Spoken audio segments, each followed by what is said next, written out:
What's going on, boxing fans? Julian Williams here at the distance. Got a video for you guys this afternoon. This one is Manny Pacquiao versus Floyd Mayweather Jr equals developmental hell part 2. Yesterday I did do a video which is going to be pretty much in a few different parts. If you didn't catch part 1, just be sure to check it out. It was right before this video. But I just talked about the origin of development hell in the entertainment industry and how it kind of relates to this fight. So in this video I'm going to talk about really I'm going to talk about one thing, and this one I'm going to do another one tomorrow. This one is negotiation, and yesterday I talked about the history of development hell and how this fight pretty much goes into the history of development hell. So now I'm just going to go into negotiation. Now, negotiation in sports, is a very difficult process, and sometimes you have people who are very hard to negotiate with. And Floyd Mayweather Jr., I guess, is one of those people that can at times, be very hard to negotiate with, pretty much in terms of this fight happening. And ever since the De La Hoya fight, not necessarily the De La Hoya fight, but I guess the Marquez fight, we've seen different negotiation tactics from Mayweather. In the Marquez fight, when he was supposed to come in at the catchweight, he didn't come in at the catchweight. And me, I'm a firm believer in not having catchweights.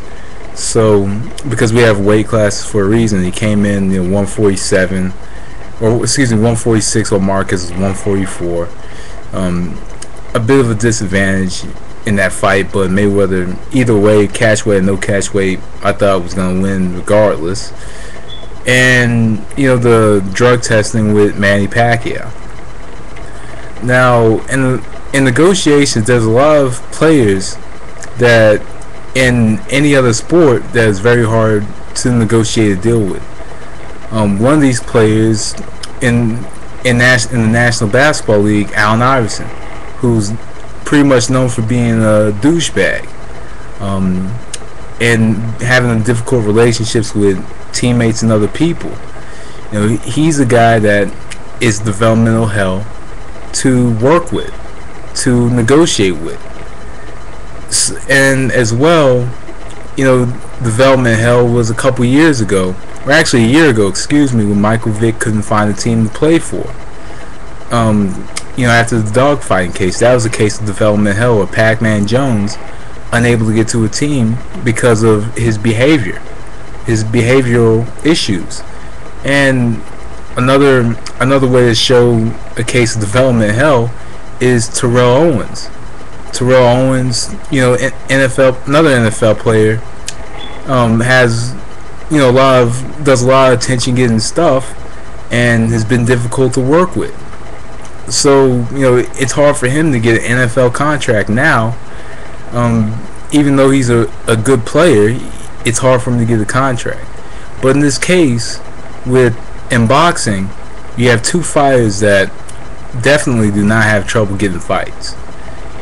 I think anybody would be willing to step in the ring with both of these fighters. And if they don't fight each other, then pretty much necessarily there's a backup plan, just in case. For Manny Pacquiao, the backup plan is Miguel Cotto or Antonio Margarito. For Floyd Mayweather Jr., the backup plan could be Paul Williams, who's under the same management, or you could even go as far as say Andre Berto. Someone along those lines. There's always, in a pretty decent welterweight division, there's always a plan B. Or hell, Mayweather could get Mayweather or Pacquiao, they can get one of the younger guys at 140 to come up to fight them.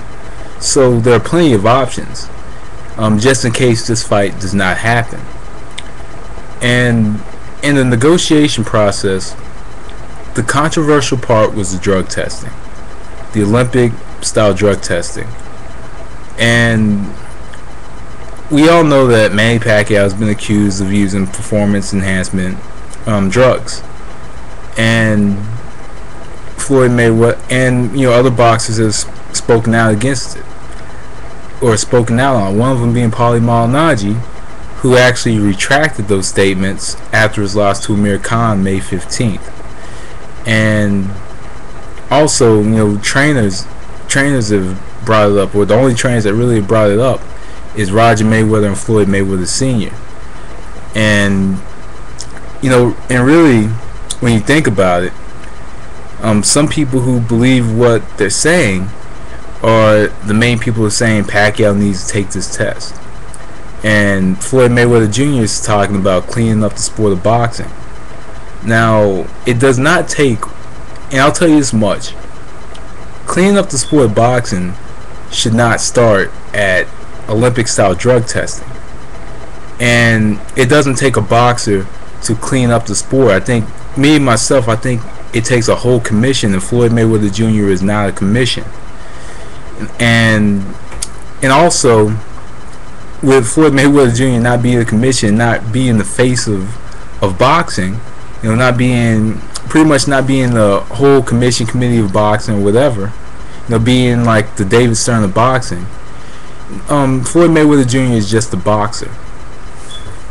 But at the same time, Manny Pacquiao did walk away from the fight and fought Joshua Clottey. Joshua Clottey, a guy that, my personal opinion, that Bob Arum really didn't give two shits about, because he had difficulty finding a fight, and Bob Arum didn't even help. Bob Arum didn't even help get his trainer into the United States, or give him a passport to help train his fighter in the United States. But he was helping Antonio Margarito get a fight. A man that is pretty much cheated, and helping him get trying to help him get a license and stuff, and speaking out against all this stuff. But he wasn't speaking out against things with Joshua Clottey when his trainer couldn't even get a passport. So anyway, other than that, off of that, I just thought that was something I had to say with this one. Floyd Mayweather Jr., he brings up Olympic style drug testing, which is something that he's fought 39 other opponents, or excuse me, at the time 38 other opponents, leading up to this bout, and none of them have had to take this type of test. And he came out of retirement, fought Marquez, and Marquez didn't have to take these Olympic drug tests. But it wasn't until Shane Mosley, a fighter who has tested positive for PEDs, and I understand with that, with a fighter who tested positive for him in the past, has to prove a point that they're fighting clean. And there's people that are even skeptical of Shane Mosley to this day, with victories over Antonio Margarito, or his second De La Hoya victory, on him taking these performance enhancement drugs. And as well, it's like this: why would Mayweather fight these other fighters and they don't have to take these tests, but he's fighting Manny Pacquiao and Manny Pacquiao has to take these tests? Is it because of accusations from other boxers? Or at the same time, some believe that he's afraid of losing to Pacquiao. Now, I'm not saying that any of this is true, and I'm not saying that Pacquiao's on any type of performance enhancement supplement, but a lot of people are going to say this: if you have nothing to hide, then why not take the test?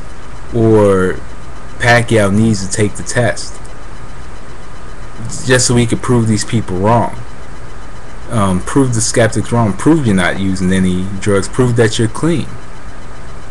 But he has people in his ear that are saying, people will just come up with excuse after excuse after excuse for Manny Pacquiao.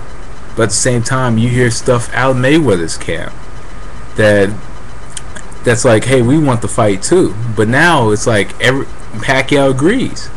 He agrees to the fight, and we still haven't heard anything from him yet. And Mayweather, was actually talking about a layoff as well. So that brings a lot of skepticism. Not necessarily